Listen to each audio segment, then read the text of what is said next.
Herb, let's turn back to you. Tell me about what will happen in the case of an audit by the U.S. Department of Agriculture. What documentation will you require producers to have? At that point, Tom, it is our point of view today that the continuous affidavit supplied to us by Tom Brink's organization would be on file at our organization. If we're audited by USDA against a set of cattle, we'll then turn back to Tom and ask for some lot files on that specific pen of cattle to support the affidavit that he has supplied to us.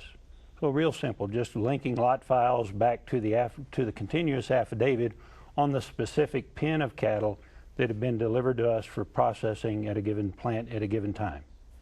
Thanks. Jim, same question to you. What documentation will you require producers to have in the case of a USDA audit? Well, Tom, actually, I don't see an audit going much below the feeder level, and of course, anything is possible. But I would guess it'd be from there up through the fat end of things, and we would just have to have those affidavits on file and have them open to somebody that got challenged, whether it was Five Rivers or on up the chain to Cargill or whoever the case may be. It'll just be a case of those affidavits being on file and us making sure that we have everyone. And Tom, as a feeder and stocker operator, how will COOL change your approach to how you're going to buy or procure cattle for your company? You know, that's a great question, Tom, and I think there are still some unknowns, especially in terms of how the retail sector will use the labels. Will they use that B label fairly broadly, which of course is multiple countries?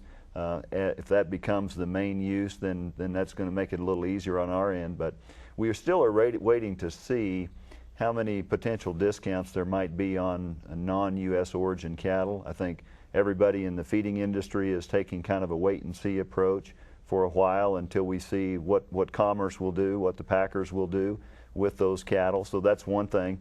It probably also will affect us in our sorting because, like a lot of cattle feeders, we do a lot of sorting. We build most of our pens on site and commingle cattle because it makes economic sense, sorting by weight or whatever criteria. So we're going to have to look at that. In the case of some of these cattle that may have mixed groups, mixed countries of origin, that may limit what we can do in terms of sorting the way we've done in the past. So there's a couple things there, and I think again on the buy side, we'll be a little cautious until we see how retail is going to use these new labels. Thanks, Tom.